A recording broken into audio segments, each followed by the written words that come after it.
എല്ലാ തലങ്ങളിലും നടത്തുന്നതിനും നിങ്ങളെല്ലാവരുടെയും പിന്തുണയുണ്ടാകണമെന്ന് അഭ്യർത്ഥിക്കുകയാണ്. ഇപ്പോൾ നമ്മൾ നേരിടുന്ന ഒട്ടനവധി പ്രതിസന്ധികളുണ്ട്. വന്യജീവികൾ കാടിറങ്ങി വന്ന് മനുഷ്യനെ ആക്രമിക്കുകയും കൊല്ലുകയും ചെയ്യുന്ന സാഹചര്യമുണ്ട്. അതുപോലെ തന്നെ നാണ്യവിളകളുടെ വിലത്തകർച്ചയും അതുമായി ബന്ധപ്പെട്ട പ്രതിസന്ധികളുണ്ട്. മറ്റൊട്ടനവധി കാര്യങ്ങൾ.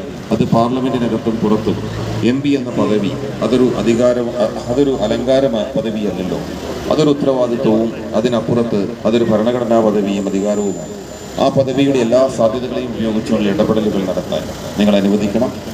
അതോടൊപ്പം തന്നെ നമ്മുടെ വികസന രംഗത്ത്, ദേശീയപാത വികസന രംഗത്തും മറ്റ് CRF റോഡുകളുമൊക്കെയായി വലിയ തോതിലുള്ള വികസന പദ്ധതികളാണ് 2014 മുതൽ 19 വരെയുള്ള 5 വർഷക്കാലം നമുക്ക് പൂർത്തീകരിക്കാനായത്. ഇപ്പോൾ നേരിമംഗലം പനംകുട്ടി റോഡാണെങ്കിലും ഈ കൊച്ചി ധനുഷ്കോടി റോഡിൻ്റെ ഈ വികസന പദ്ധതികളാകെ ആ കാലഘട്ടത്തിലാണ് നമുക്ക് പൂർത്തീകരിക്കാനായത്.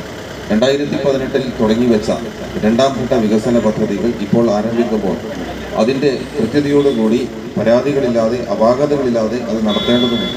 അങ്ങനെയുള്ള എല്ലാ ഇടപെടലുകളും നടത്തി മുന്നോട്ട് പോകാൻ എല്ലാവരുടെയും പിന്തുണയുണ്ടാകണം എന്ന് വിനയപരിശ്രമം അഭ്യർത്ഥിച്ചുകൊണ്ട് നിങ്ങളെല്ലാവരുടെയും വിലയേറിയ സമ്മതിദാനാവകാശത്തെ ചുറ്റിക അരിവാൾ നക്ഷത്രമടയാളത്തിൽ രേഖപ്പെടുത്തി വിജയിപ്പിക്കണമെന്ന് അപേക്ഷിച്ചുകൊണ്ട് നിങ്ങൾ നൽകിയ ഈ സ്നേഹോഷ്മളമായ സ്വീകരണത്തിന് ഹൃദയത്തിൻ്റെ ഭാഷയിൽ നന്ദി പറഞ്ഞുകൊണ്ട് എല്ലാ പ്രിയപ്പെട്ടവരെയും സ്നേഹപൂർവ്വം അഭിവാദ്യം ചെയ്തുകൊണ്ട് എൻ്റെ വാക്കുകൾ ഉപസംഹരിക്കുന്നു. നന്ദി, നമസ്കാരം.